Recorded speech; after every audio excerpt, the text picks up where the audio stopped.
Well, back in December we got some pink mystery snails. A little bit surprised today that we have some eggs to show you guys. So come along for the ride. I put them in 3 different tanks and let's see how they're doing.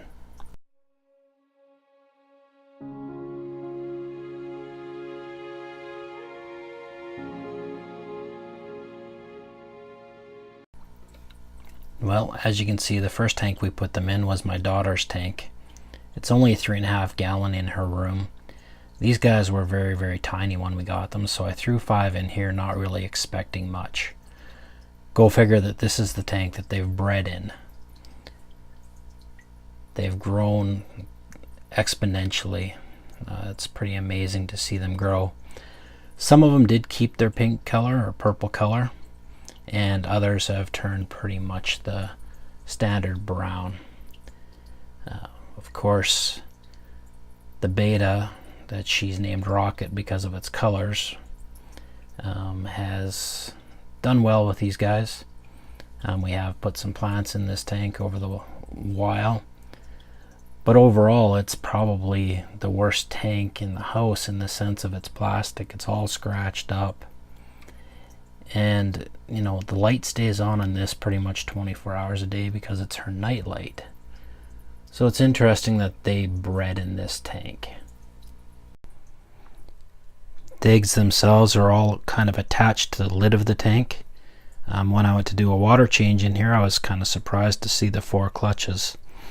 One of them looks like it's a little bit older and dried out, and I don't think it's viable, but I'm going to follow the Rachel O'Leary method and put these guys into a little tub and see what we can do with them.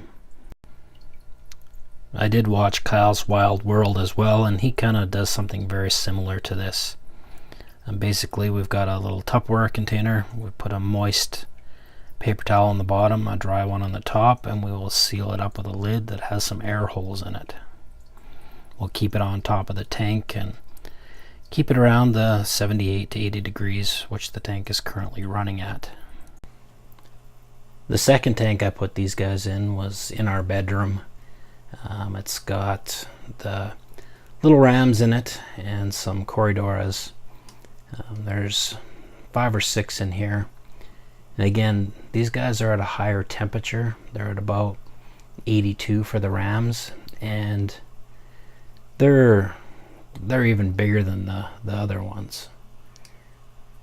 So they're very entertaining. I never really kept snails before, but these guys are, you know, bright colored, and they're always on the move in this tank. I just did a water change in here, so there's a lot of floating particles in here, but overall it's a pretty fun little tank. It's what I look at when I go to sleep at night and keeps me calm.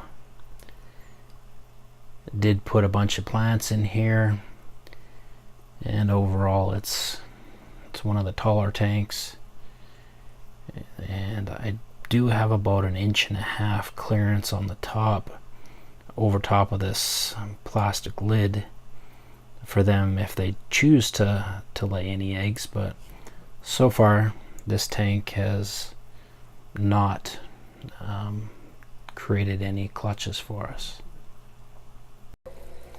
The last tank we put these guys in is actually one of my little cichlid grow out tanks. We'll let them come in here, and they get fed quite often. The temperature down here is about 75. Again, you can see these guys have grown a ton down here. They seem to like this tank, like the other 2, but again, even with the gap at the top here, we haven't seen any eggs laid as of yet. By no means am I an expert on these guys, I'm just learning, but these guys sure look like they are comfortable getting to know each other on the end of this display. Once those eggs have a chance to hatch, I hope to bring you some baby snails. If not, it's just starting with these guys, so we will see what we get in the end. Anybody with tips on how to breed these guys, please feel free to leave a comment down below. And until next time, have a great night. Hey, if you like this video, give it a thumbs up comment, and subscribe. Bye!